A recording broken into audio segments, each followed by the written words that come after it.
Salut, c'est Ephilosophie et aujourd'hui je vais vous parler du manga Full Metal Alchemist. Je vais vous montrer qu'il y a bel et bien à l'intérieur de cette œuvre une réflexion sur le divin et sur l'humain. Ce qui relève du questionnement métaphysique, une branche de la philosophie s'intéressant à des concepts abstraits tels que Dieu, l'âme, l'au-delà, etc. Tout d'abord, pour les personnes qui ne connaissent pas Full Metal Alchemist, je vais en faire un rapide résumé.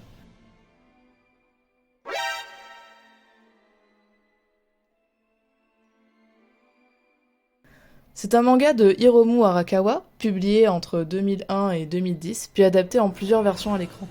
Dans cette vidéo, je vais parler plus précisément de Full Metal Alchemist, Brotherhood, qui reprend l'histoire du manga de manière plus fidèle.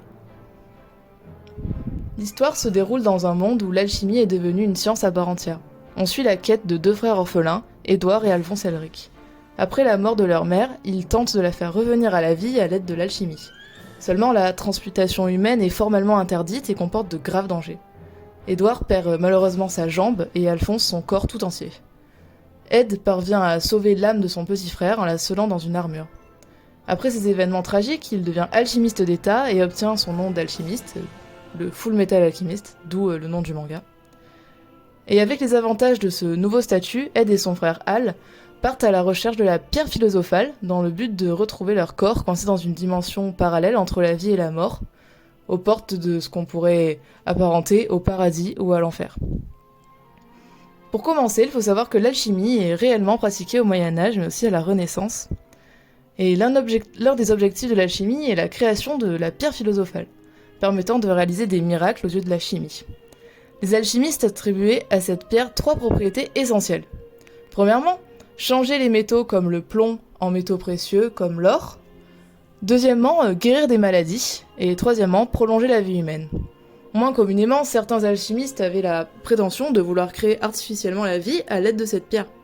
C'est le cas de Philippus Theophrastus Aureolus Bombast von Hohenheim, dit plus simplement Paracelse, né en 1493 en Suisse. Von Hohenheim est d'ailleurs, vous l'aurez peut-être remarqué, le nom du père des deux frères dans l'anime, et son apparence est copiée par Per, le créateur des 7 homonculus. Paracelse est le premier à écrire sur le sujet et à rechercher activement le moyen de créer un homoncule. Le mot homoncule vient d'ailleurs du latin homonculus qui signifie petit homme, et dans l'anime on voit bien la similitude avec l'appellation petit être dans la fiole. Donc c'est une version miniature d'un être humain créé artificiellement. Paracelse avait carrément établi une recette d'homonculus, comme vous pouvez le voir, et disait mot pour mot: on laisse se putréfier de la semence humaine en un vaisseau scellé, qu'on soumet 40 jours durant, à la température biologique, jusqu'à ce qu'un mouvement soit perceptible. La substance aura revêtu à ce moment une forme vaguement humaine, mais sera transparente et dépourvue de corps. À ce stade, il faut l'alimenter pendant 40 semaines avec du sang humain, après quoi, elle se développera pour donner un véritable enfant possédant tous ses membres, plus petit simplement qu'un enfant normal. Dans cet animé, il y a de forts liens avec la religion. On peut le voir rien qu'avec la musique, qui semble parfois s'apparenter à des chants religieux, et plus particulièrement avec la religion catholique. En effet, il y a les 7 péchés capitaux qui sont représentés à travers les 7 homonculus. Donc il y a envie qui incarne le péché de l'envie, gloutonie, celui de la gourmandise ou de l'addiction, greed, l'avarice, lust, la luxure, pride, l'orgueil, sloth, la paresse, et warf, la colère. Les péchés capitaux sont les vices qui entraînent tous les autres, et il semblerait que Père, en créant les homonculus, ait réussi à se débarrasser de ces vices humains. Par ce processus, il semble avoir atteint une condition divine.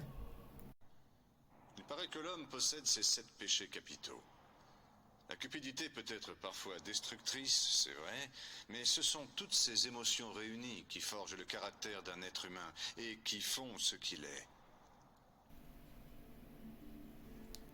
Celui qui se fait appeler Père est à la fin de l'anime détaché des péchés humains mais aussi immortel. Ces deux critères ne suffisent pas à être Dieu, ils font seulement de lui un être métaphysique surpuissant, ni humain ni réellement divin. Il semble être un dieu sur terre, ou plutôt peut-être un démon tentant d'égaler Dieu, voire de le soumettre. En effet, lorsqu'il tire Dieu sur terre, il parvient à le soumettre à sa volonté. C'est ici que se pose le problème métaphysico-théologique.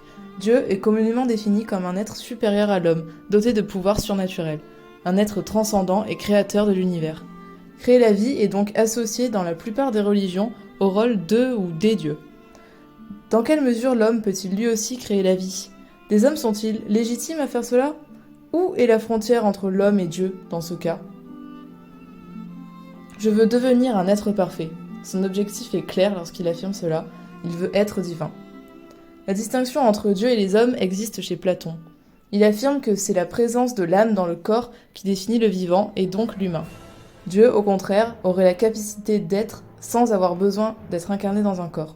Un homme a une différence de nature totale avec un dieu.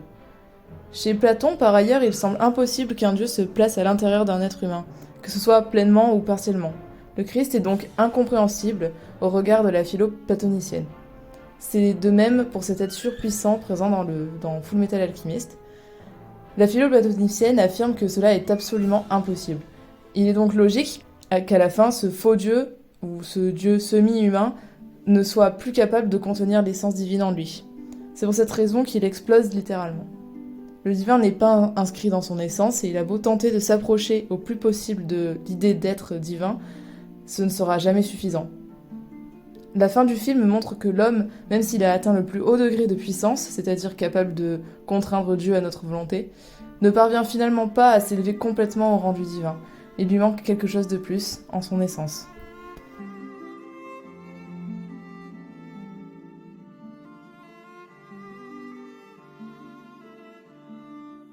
On pourrait parler encore un long moment des nombreuses références historiques, artistiques et philosophiques de ce manga. Par exemple avec les noms de personnages évoquant inévitablement des personnages réels, historiques, comme par exemple le Führer, Dante, ou encore avec le personnage sans visage, énigmatique, suscitant à la fois l'émerveillement et la frayeur. Il se nomme la vérité et semble être un mode d'être de Dieu. Seulement je vais m'arrêter ici pour le moment. Et voilà, j'espère que ça vous a plu et merci d'avoir regardé. Abonnez-vous.